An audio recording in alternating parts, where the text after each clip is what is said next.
I'm not screwing around on my husband.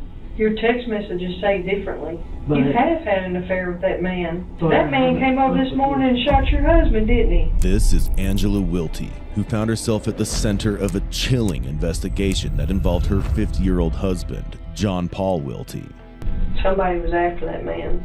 He was scared for his life. A father of 7, John was brutally gunned down with 2 fatal shots.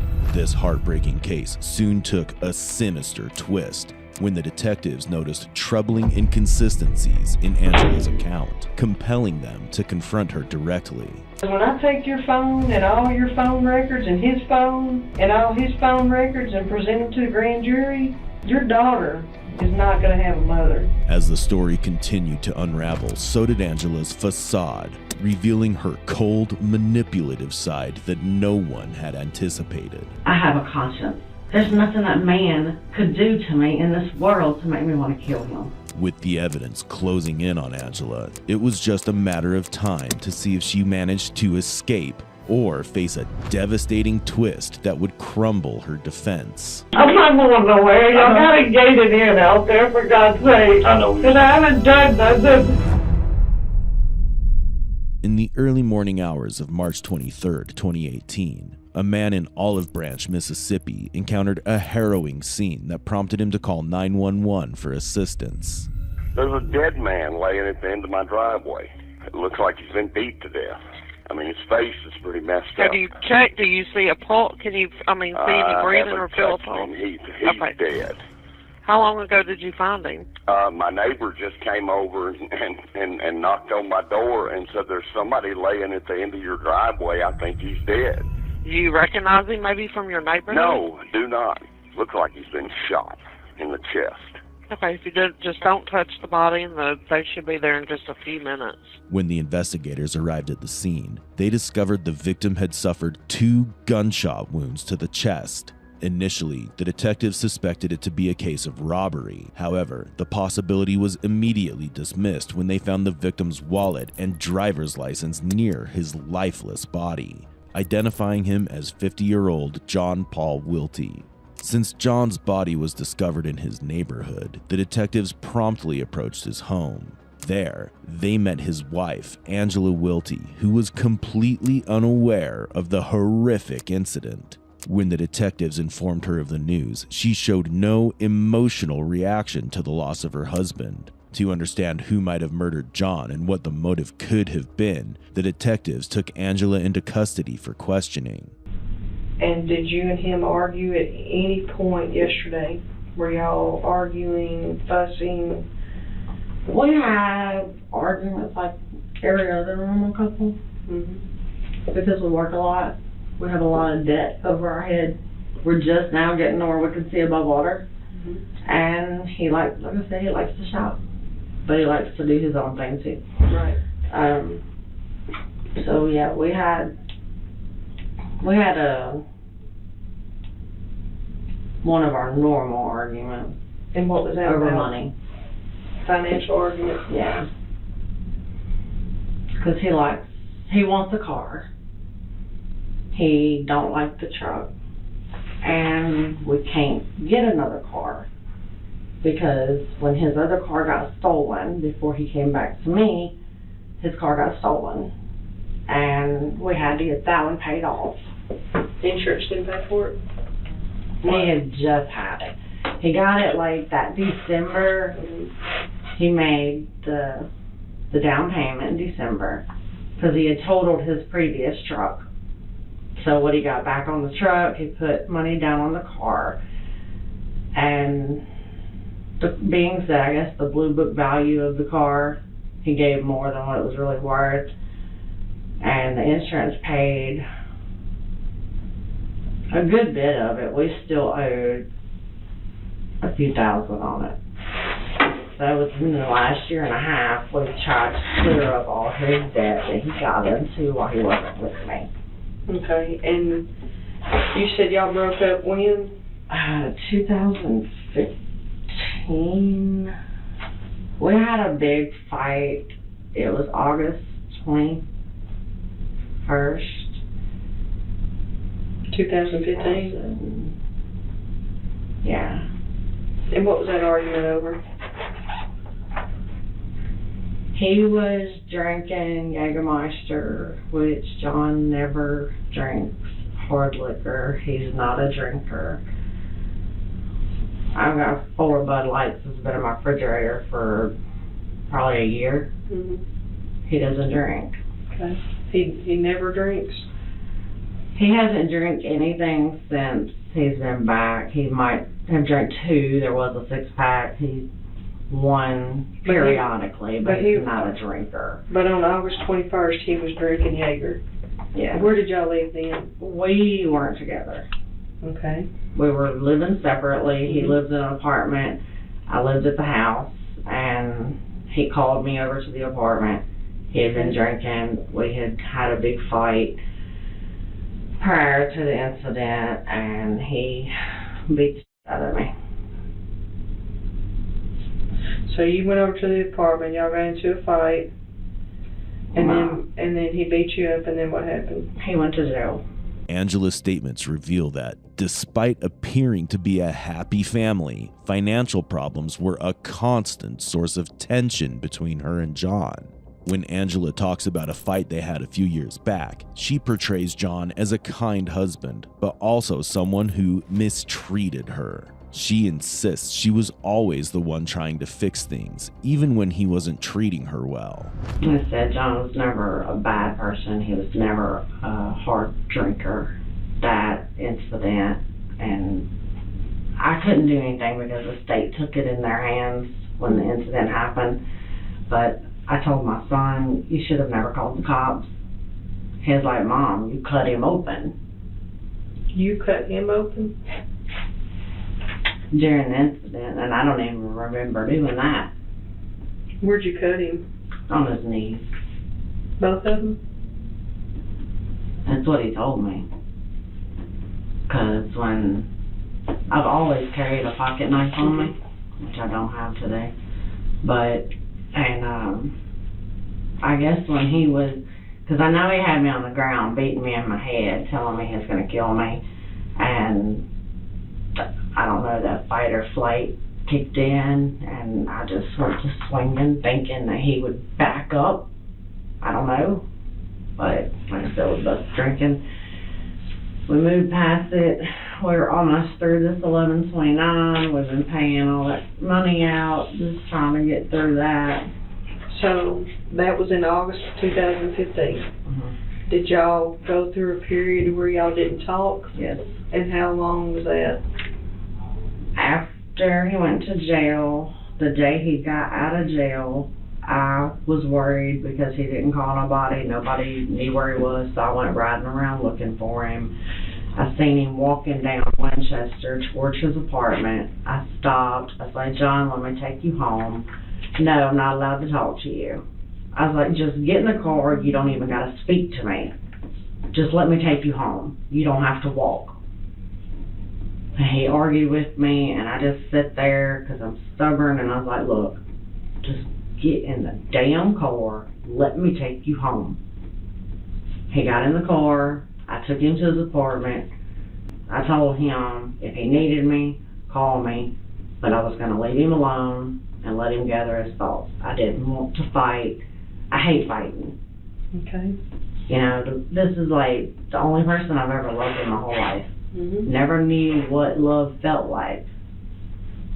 And I don't believe I could ever love nobody else again. In Angela's version, she describes John as the reason behind every argument that gradually escalated to physical altercations. She also portrays herself as the one desperately trying to hold their marriage together. However, the darker truth detectives uncovered completely contradicts her account. Angela's ex-husband, Michael Casey, claimed that she once tried to poison John with some crushed up pills, but fortunately, this plan didn't work out. In the end, the very story Angela tells to save herself becomes the one that exposes her lies. Do y'all have a joint checking account? Everything's joint. I mean, when he moved out, did he have a separate account you didn't know about? Or He had an account. I've always had access to his account because I know all of his information. So I was always able to look at his account. I just never told him I looked at it. I seen where they were shopping every Thursday. They were spending $300, $400, $500 at clothing stores for this girl, and I'm like, he's never done that for me. But I didn't say nothing, and that was his life. And, you know, the lights on his apartment was in my name. We've always been pretty close friends, even when we split up. Would you say you were real jealous of Dia? I wasn't jealous of her, no. Okay. Would you say she was jealous of you? Oh, yeah. She kept telling him all the time she wanted what I had. She had him, but she wanted a house. She wanted a car. But she wrecked his car a couple times. And I don't know what she was on, but I know she was on drugs. He told me many times that he bought her heroin. He gave her money for heroin. And he found her in the bathroom one night, lips all blue and everything. And I'm like, why would you want to put yourself through that? He's like, well, I thought I could help her. So John, even after he moved home, he was taking $200 or $300 out of the bank account. When was the last time he took a large amount out? Last week. Because my daughter went and asked him for $20. Because she come and asked me for money first. She won't ask him for money. But, I told her, I was like, baby, I don't have none. I had like $3 on there or something. I was like, go ask your dad. He just got some money out of the bank the other day, or yesterday or something. And, so she went and asked him for money, and he told her he was broke. As Angela opens up about her husband's affair and mentions how he treated his girlfriend better than her jealousy becomes evident. As the investigation progresses, the detective finds an inconsistency in her statements. Angela continues to provide conflicting versions of her husband's actions, leading the detective to question her reliability. Does John have life insurance at work? I believe so. Do you know how much the policy is? I don't. He never brings check stubs home or anything. Since I went to that new system, in order, you know, every once in a while, like he just made a loan over at Tower Loan right before Christmas, and he brought check stubs home then, and then he had to show a check stub to the court, so. He has direct deposit, so he probably doesn't get a check stub. He has to go online or yeah, something. he can print them out at work. He used to have it set up on my phone, but every 30, 60 days or something, he's got to change his password. So I don't even mess with it. I deleted it. You're a boss in Florida. How long did you say you worked for him? I've been working for him since about June of last year. I went to New York with him and done a house over there. My husband lost him. Is the only reason I was allowed to work for him. And he knows I'm not doing nothing. I don't have that drive to do nothing. I just want to work. So, if I go over here to the trailer park and pick your boss up from Florida, is he going to say the same thing? No relationship between you and him at all? He's actually in off of Walnut Grove. Right, Memphis. But yeah. What did I say, Walls? You said over here at the trailer park. Well, that's what I meant, the RV park up there. If we go up there and talk to him, is he going to tell me the same thing? He'll come here and talk to you. Okay. He's worried about me right now. So I didn't text him this morning. Told him I couldn't come in. Who did you call earlier and say you couldn't come in? Him. And what was he asking you? He was asking me what was going on. I said I couldn't talk about it right now. Just I can't come to work right now. Okay. He wanted to come out to my house. And I told him, I said no. Everything's going to be fine. I'm okay. He asked me if my daughter was okay. Because apparently he feels like something's wrong. When I told him I couldn't come to work, I never miss work unless I'm sick. And if I'm sick, I'm going to tell him I'm sick. When the detectives ask Angela about the life insurance money, considering it could be linked to the motive, Angela quickly denies any interest, pretending that the money was never a concern for her. Additionally, as the detective realizes that Angela is hiding something crucial, she decides to confront her. However, in just a few moments, the disturbing details that are to be unraveled will direct the case towards its real motive, the one that tragically ended John's life. I mean, just talking to you, you're calm, you're cool, I feel like there's more to y'all's relationship than what you're actually letting me know. You're using your husband, y'all fighting and not getting along and all that. Was geared towards thinking you shot him, okay? And then I looked at the crime scene, and I walked it, and I looked at it. That man was running for his life. Somebody was after that man. He ran 4 houses from your house, and he was scared for his life. On these cell phones, when we dump them, they can get all the deleted information and all the current information, okay? So if there's something in that phone that would implicate you in anything, you need to let me know now, okay? Because this is the critical point right here, okay? So if you've been having an affair or anything like that, I need to know it. I ain't been having no affair. I talk a lot of shit with people, but I ain't been having no affair. Like, who you talk shit with? Shit with everybody. But when it comes down to sleeping with somebody, that's my husband. If I'm gonna have sex with somebody, I'm gonna have sex with my husband. So who do you talk shit with at work? I don't work with people I talk shit with. So who do you talk shit with? Like my friend. Your friend, what's his name? I ain't really talked crap with him in a really long time though. What's his name? Rodney. Rodney, no. Leith. All I tell him is things like I miss you. Things like that, because he's like my best friend. What's his last name? Leith. Leath. Where's Rodney live? Memphis. And does Rodney do drugs? No. Who else do you talk to like that?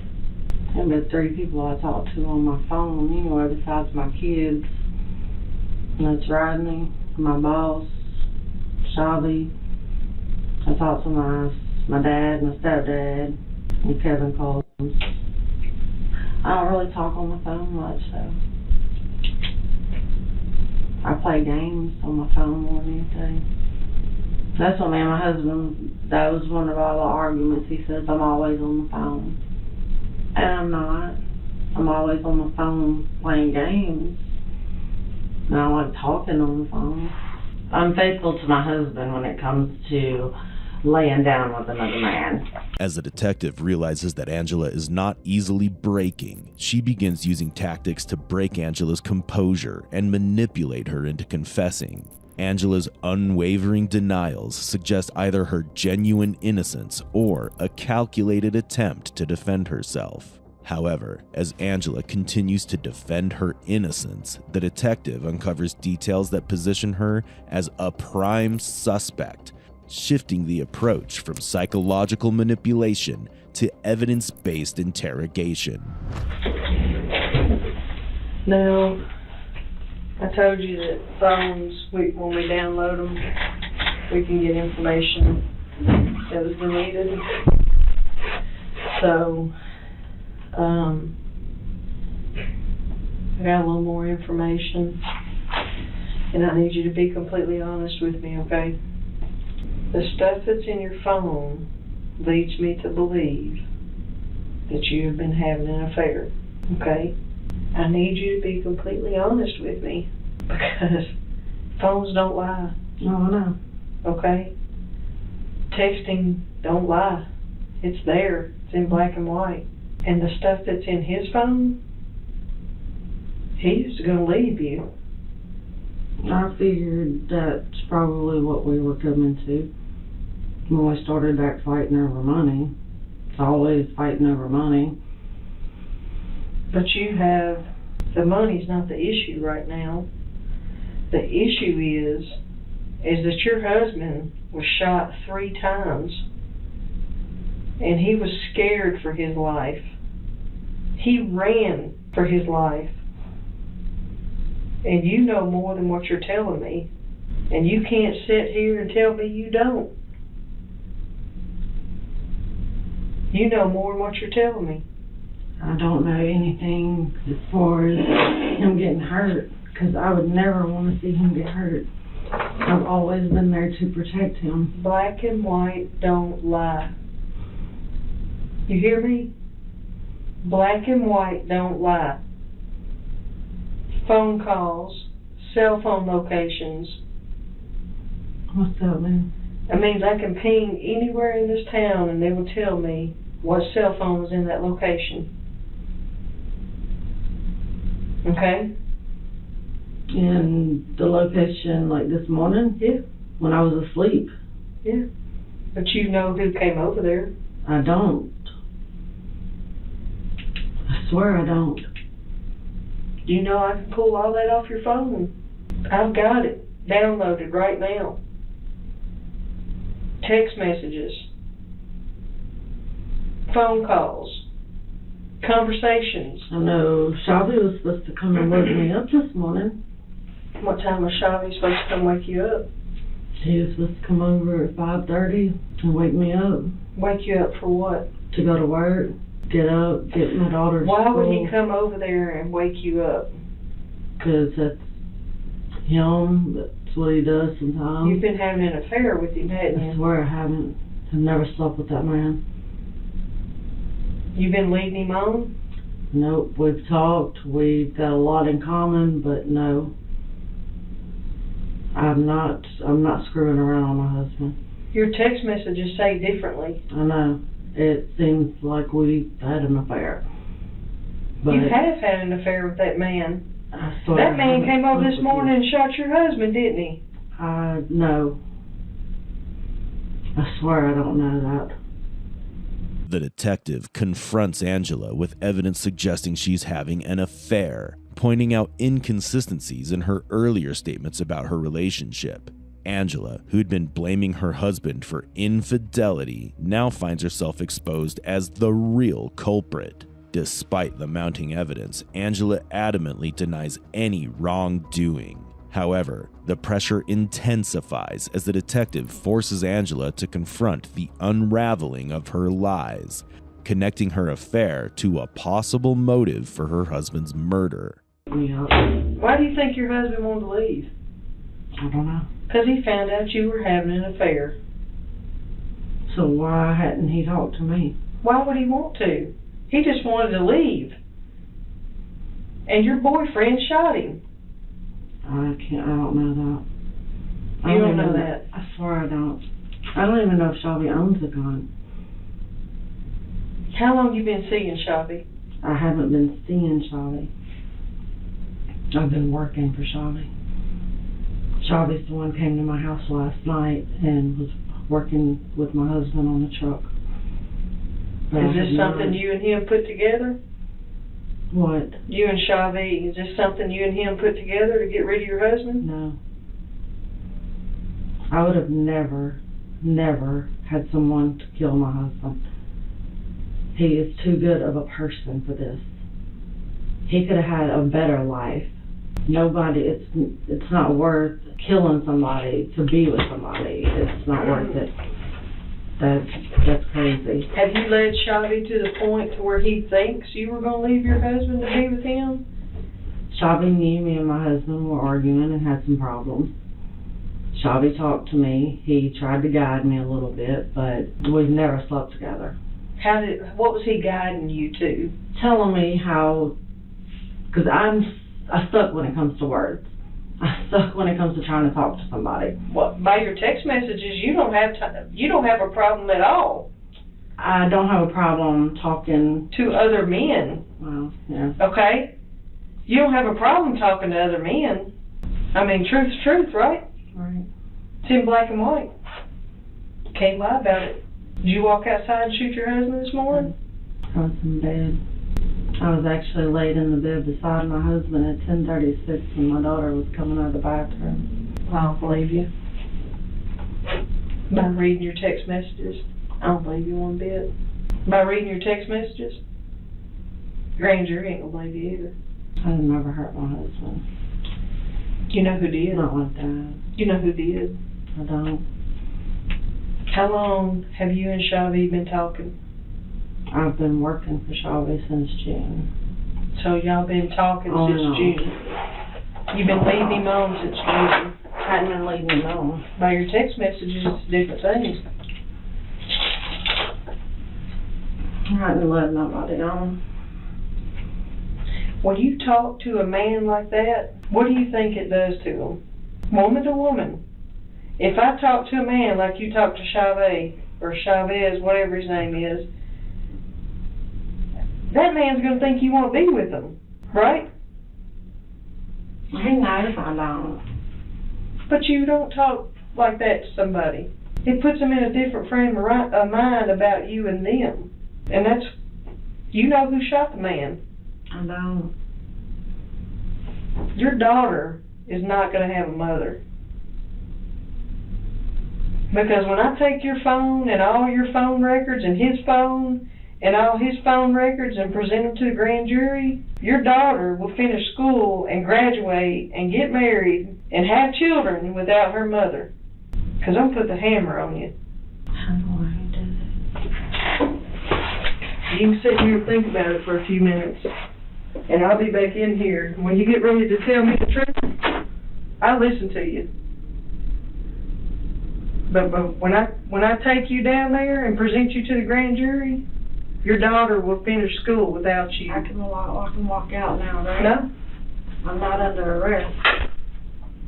you're not leaving. The detective's aggressive tactics aim to break Angela by instilling fear and emphasizing the consequences of her actions, hoping she will crack under the weight of guilt and the threat of legal repercussions. However, the detective soon realizes that this approach may alienate Angela, potentially causing her to shut down completely. Recognizing the risk, the detective shifts to a softer, more empathetic tone, a strategic move to regain Angela's trust and elicit the truth without pushing her. By looking in your phone, honey, you're not innocent. I may not be innocent from talking to guys, but I had nothing to do with my husband.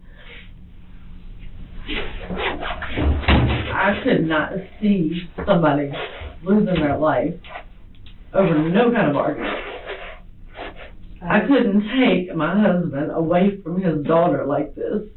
Me and this man is all that child has. Have y'all just maybe fallen out of love, you and him? Maybe you didn't love him anymore that way. That's what you were going to these other men for, how they talked to you or whatever? The things that they said to you? Even though if you wasn't sleeping with them. None of it is worth this. Whoever approached him at the truck knew him. He was comfortable with him. He was comfortable with who shot him. And then they chased him down. Because nobody ever knows what time he's leaving for work. That's the thing. Shabby knows. Shelby, he knows that he leaves early, but he didn't know that my husband was going to be gone at 5:30. But he knows. I just told him he could come over and ring the doorbell at 5:30 To wake you and your daughter up. to wake me up. My daughter ain't going to hear crap. She's kind of like me. Can you think of anybody that would hate him that much? Has any of your friends said anything? I don't talk to hardly anybody. My kids. Rodney. Yeah, Shelby. Rodney and John got along. They used to work together. Drug dealer? Is your husband back on drugs? That's the thing. I don't know, because he was so aggravated all the time that I don't know. He would tell me he was staying late. Sometimes he did, sometimes he didn't. But I wasn't gonna not believe him and just do what I used to do. What did you used to do? I used to ride around looking for him. Did you ever find him? Where'd you find him? Always at a female's house. Same one? Different one? Two. Who? I don't know the one girl's name over in Memphis. I don't know that he'd mess with her again. No way. But I think if he was messing with anybody, it would have been Dia. Do you think he was in love with Dia? Yeah, he told me he was. Do you think that Dia could do something like this? I don't know, she has scores of them. As the detective questions her about anyone who might want to harm John, Angela immediately redirects suspicion away from herself and onto his girlfriend. Additionally, despite her assertion that the money doesn't matter to her, her conversation repeatedly circles back to the finances, suggesting that money could be the real motive behind the murder. The following confrontation reveals that Angela is hiding something far darker than grief, causing her web of lies to begin to unravel. You know, I'm gonna look at your phone once it finishes getting downloaded. I've pretty much looked at everything in John's phone. I know he was gonna leave you. I know he wasn't happy. I knew he wasn't happy. I knew he was depressed. Did you know he was gonna leave you? No. I knew he was depressed because he wouldn't take his meds. I knew he was depressed, but no, I didn't know he was gonna leave. Things happen in a heated moment. I understand that. It's happened to all of us before. If something happened in the heat of a moment, would you tell me? Yeah. But I was asleep. You got my gun. But I know John owns a .40 caliber One gun. that you know of. True. And I wasn't trying to be graphic with you when I told you that whoever shot him walked right up on him and shot him. And then they chased him down and shot him in the head. This was not a crime of coincidence. This was somebody wanted John dead. Now your daughter has no father, and your daughter will not have a father to walk her down the aisle or see her graduate or see her grandkids. Your daughter will have an empty hole in her chest and her heart for the rest of her life because somebody has taken her father away from her. You never heard a gun. Mm-mm. You never heard your husband scream. Mm-mm. Nothing. No, ma'am. That's why I'm sitting here. I'm trying to think. I was asleep. I heard the knock on the door, which was more than just a knock, you know. It was, Popo bang. yeah.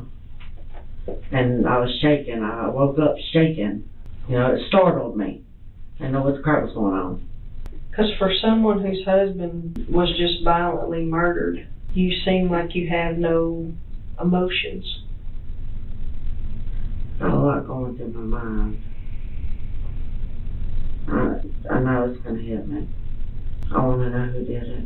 You know, if your daughter finds out you had anything to do with this, she'll hate you for the rest of her life. I'd never do this to my kids. I'd never do nothing to hurt my kids. This would devastate her. I know I'm innocent. I didn't do it. I had nothing to do with it. I know you've watched TV, so you know that the spouse is normally Always the okay. first person to be suspected. And that's what we're trying to do, eliminate you, okay? And then I'll need to talk to Caitlin and eliminate her. I don't see a problem with that. A 15-year-old shoot her daddy. It's happened. She was still sleeping. It's an unfortunate situation, and now you're working for people you really don't know. Plus, the text messages that you got in your phone can be misleading, especially for a man that may or may not want you. Okay? I hope you understand that. Because you said John's, talked to you about that before, you know. You're kind of like me, you're oblivious to, I'm super naive. Yeah. When it comes to things. so, John said he was been on there for 16 years about being naive. when we dump a cell phone, it dumps the deleted, and I can look at all your deleted and all your current, okay? I want you to understand that. As the detective reveals that John was planning to leave Angela, she introduces betrayal as a potential motive behind this gruesome murder. Furthermore, by highlighting Angela's lack of emotion, the detective aims to exert pressure on her. This tactic may reveal whether this emotional vacuum is due to shock or if she's hiding something sinister. As Angela continues to defend her innocence, the detective comes up with a master stroke, ultimately shattering the illusion of innocence she's clung to. You have gunshot residue all over you. How is that? You fired a weapon. No, I haven't. Okay, well, the evidence proves that you did. And this jacket, I just got out of my closet this morning. I haven't even worn it since November. Your hands tell the truth. That little test I did on you, where I swabbed the back of your hand, your palm, and that light that he just used on you, you're going to go to jail. I haven't seen, well, I've held my gun, but I've not shot a gun. You don't get residue on you unless you shoot a gun. You have blowback all over you, all over your clothes, I don't see how that's possible. all over your pants, all over your hands. Okay? How is this possible when I've been in the bed all Let me tell night? you, your daughter is fixing to be without a mother. She is fixing to go through graduation, No. hating you.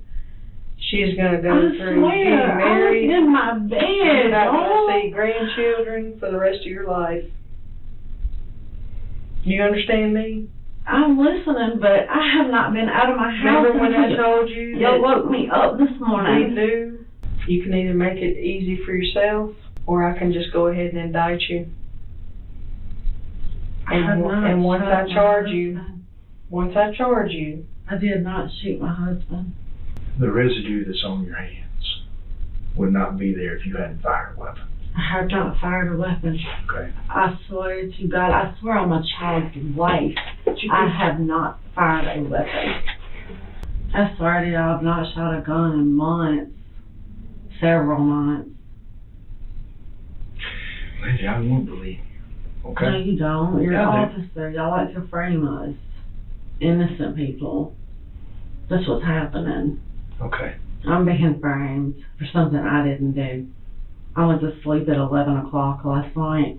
I woke up when the cops were beating on my door this morning. I have a conscience. I couldn't live with myself. I couldn't live with myself to take my child's father away from her. This is all she has with her mom and daddy. We don't have family here. There's nothing that man could do to me in this world to make me want to kill him. He was tied up in outside our home, I don't know.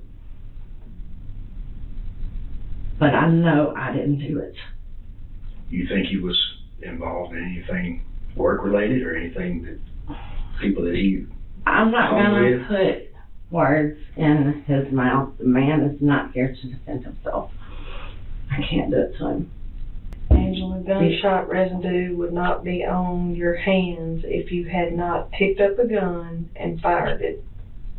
I have not shot a gun. The evidence does not lie. I have not shot a gun in months. I put that on my daughter's life, and that's my whole life right there. When your daughter's up here. When you shot your husband this morning, I what'd you didn't do shoot with my husband. I don't have a conscience to shoot somebody. it? I believe that. I believe you don't have a conscience. I don't have one to shoot somebody. You're gonna be charged, okay? Yeah, that's what I'm saying. In a minute. Can I use the phone?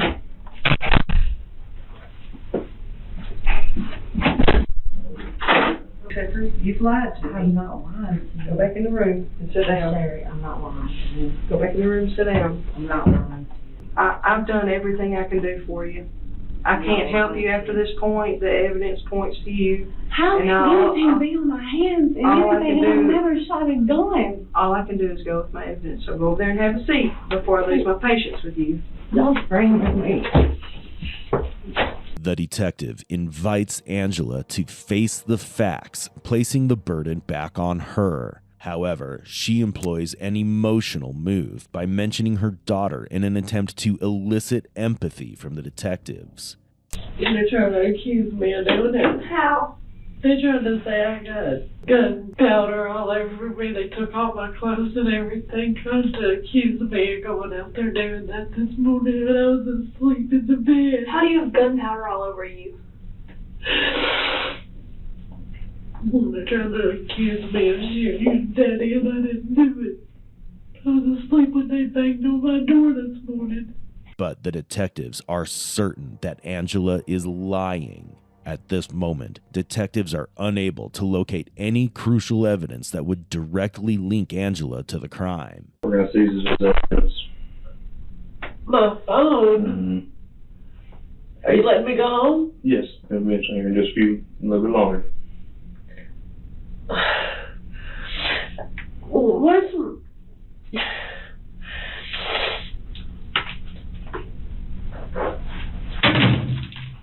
Can I please go smoke?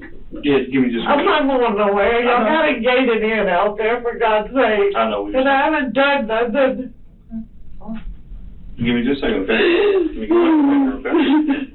As a result, she's released without any charges. Consequently, as the police couldn't identify any potential suspects, the case went cold for 6 months. However, in October 2018, the case got an unexpected breakthrough when the police received a call from Angela's son, Bradley Casey. They immediately took Bradley in to record his statement.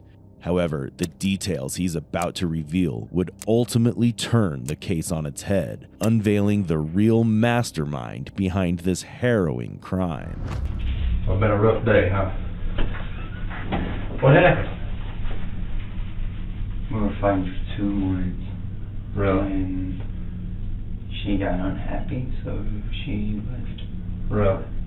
Alright, well let's go back over this with your mom, I guess. Explain to me again how this came about. So, I think I forgot how long it was before she told me. Mm-hmm. And you can't remember about how long it was? Oh, it's been a minute. Okay. It's been a while. Cause when did it happen? Like August, something like that, around there. March, I think. March or August, something like that. And I was living with Sia, and I think a week prior living with him, she calls me, and she called me while I was at work, and she told me she's like, I need to talk to you. I was working at Brightview at the time. She said she needed to talk to you. She told my brother the same thing. Who's your brother? Dylan Casey. Dylan? But Dylan don't know nothing. Okay. I'm the only one that knew about it. Okay. Like, she actually told. I got you. So she took all 3 of us in the backyard, and she told us, she's like, well, I'm probably about to get locked up, I don't know. So she called all 3 of you back there? Yeah, but she actually told me who did it. Were you by yourself when Yeah. she talked? So this wasn't when she had all 3 of y'all back there, She didn't tell them to. Okay. She told them, she pulled me to the side and started talking to me. And then she told me, she's like, there's a gun sitting in the backyard of yours and Cio's house. This is when I was living there. I didn't know nothing about it. Mm-hmm.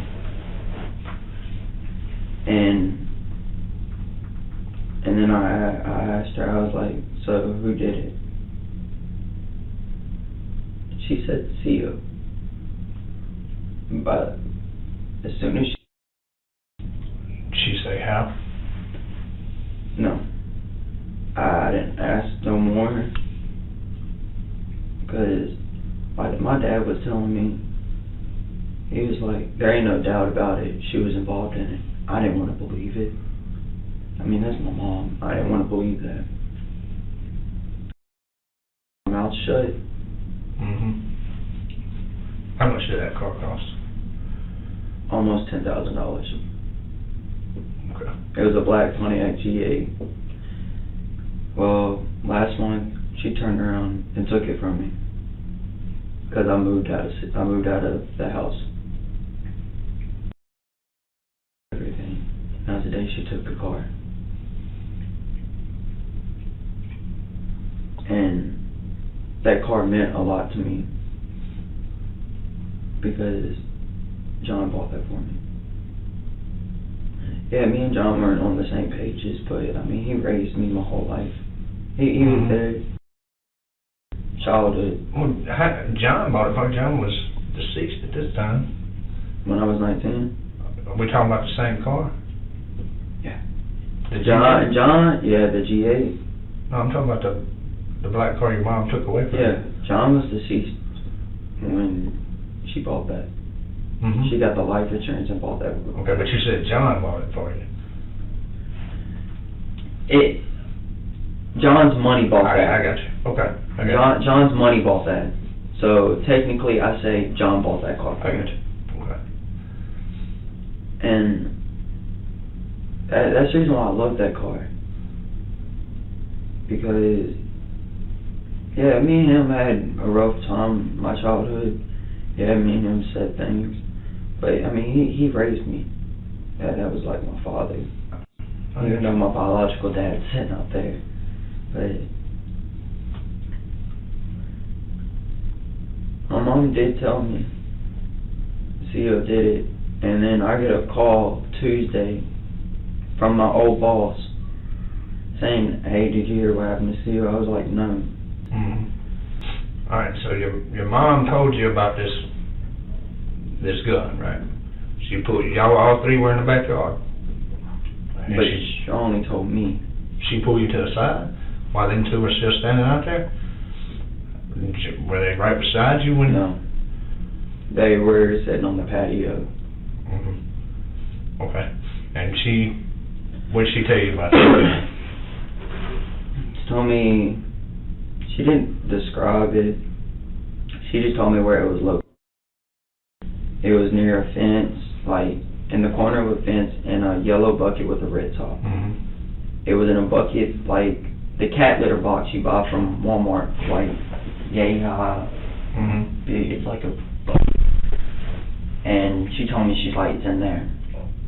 Well, I looked for like a week looking for that gun.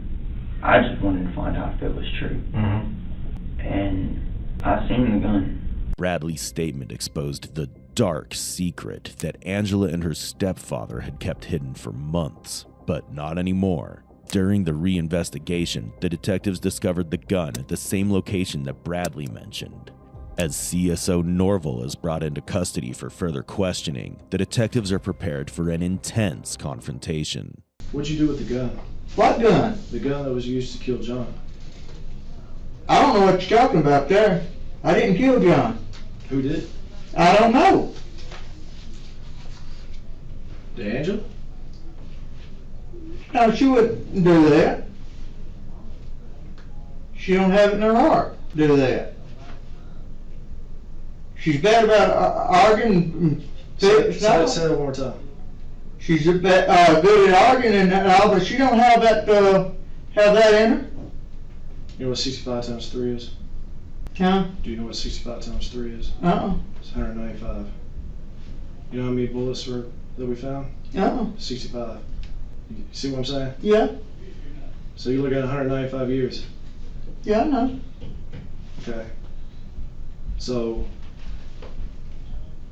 now I'm saying, again, I'm not making any promises to you. Yeah. But it looks a hell of a lot better on you to be cooperative and to be truthful than to lie. You understand that? Yeah. I didn't kill John. Now, pretty dang sure Angela didn't kill him. You're pretty dang sure that Angela didn't kill him. Yeah. Well, you just told me earlier that she would never. Yeah, that's what I tell you. She don't have it in her, so I know. You know. She talked about killing him? No. She ain't never talked about hurting them at all. No. The only thing I've heard her talk about is the night that he pulled her out of the car twice and she had to cut him. I didn't kill John, and I don't know who did. How long did you spend in jail the first time? Prison? Prison. 19 years, 9 months, straight. Straight. And what was that for? Murder. What happened with that? Guy was slapping my kids around and cost me $10,000 contract. I'd be making a month. Right. Who was this guy? My ex-wife's boyfriend. He slapped my kids around, and after I got out, I found out he raped my oldest daughter. Okay. And what happened? I snapped and I killed the guy. How? I went to his house, knocked on his door, told him time to say goodbye. Well, that's just what was put in the paper. I don't remember it, but and I'll not see it. All right, CO. You remember Lieutenant Flanagan? Yeah. I'm Lieutenant Driver. Yeah. We're not here playing games with you. I know you're not. I'm running ballistics on that gun right now.